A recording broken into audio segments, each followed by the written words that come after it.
Estamos de volta com o último bloco do Ação Nacional. Hoje nós estamos falando sobre as eleições de 2018 e eu recebo aqui no estúdio o professor Marcos Antônio de Moraes para falar sobre esse assunto. Professor, nesse bloco eu queria sim abordar as fake news ou as notícias falsas. Esse ano as redes sociais, a internet vão desempenhar um papel muito importante nas eleições aqui do Brasil, como a gente tem visto que tem acontecido em outras partes do mundo.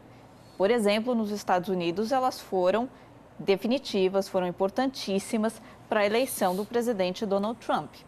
Pode acontecer a mesma coisa aqui no Brasil, a internet definir ou pelo menos ter um papel de grande relevância nessas eleições? Segundo a ciência política, eu diria que ela não define as eleições, mas influencia, sim. Ela influencia. Tanto é verdade que, como você mesmo disse, nas últimas eleições nos Estados Unidos, a influência foi muito grande. Um presidente praticamente não muito conhecido, no meio político, foi eleito.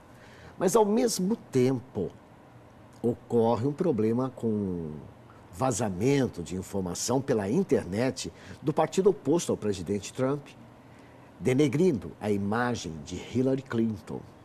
Trata-se do Wikileaks. Aqui, hoje, falamos em mentiras divulgadas de maneira bastante assombrosas dentro da internet. Agora, eu digo o seguinte: a história é feita de mentiras. Você sabia? Por quê, professor?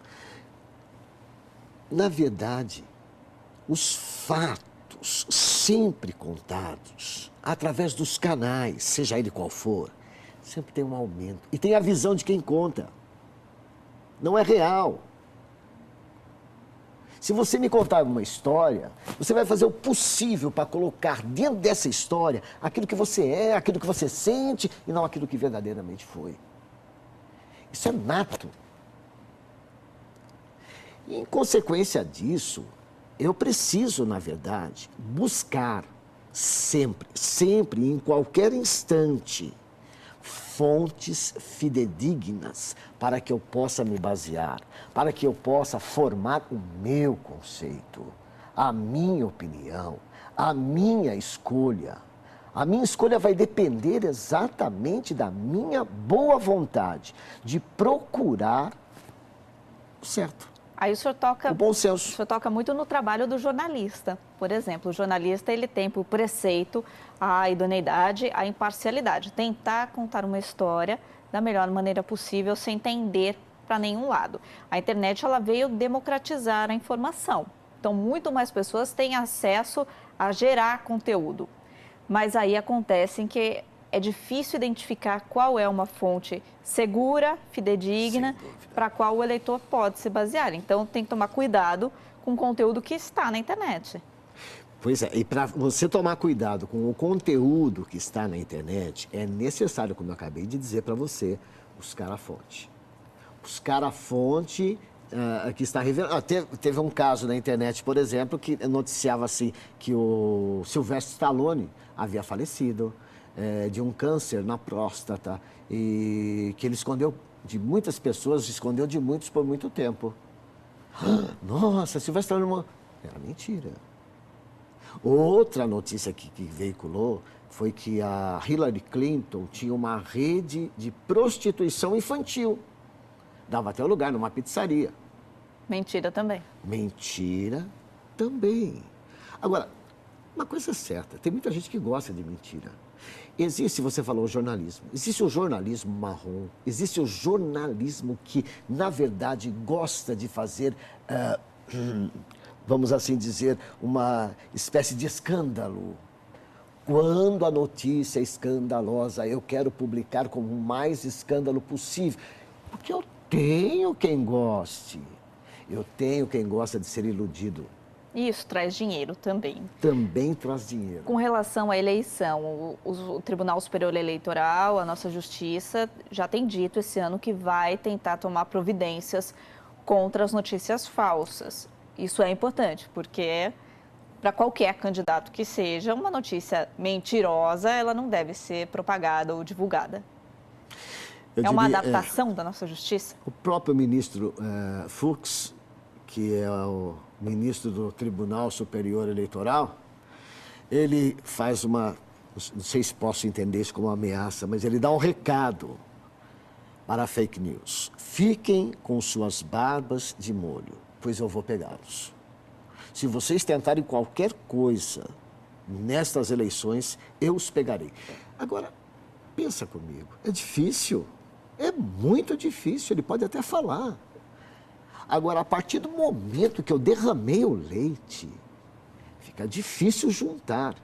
Até que uma pequena parcela da população fala assim, não, realmente não foi isso que aconteceu. A maioria quer acreditar, como eu acabei de dizer, gosta de ser iludido, quer acreditar que isso aconteceu. E a informação, ela se espalha de uma forma muito rápida pela internet. É difícil conter. Pois é, o que eu disse para você, lembra? A história é contada em cima de mentiras. Muito bem? Acontece o seguinte, naquele tempo a mentira demorava muito para se espalhar. E praticamente não tinha os meios que existiam hoje.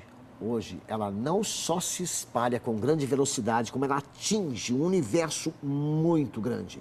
Grande até demais. O senhor acredita que esse ano vai ser um teste para a nossa justiça eleitoral, para ver o que aconteceu, qual o volume de informação divulgada na internet e qual o volume falso, para daqui para frente a lei se modernizar?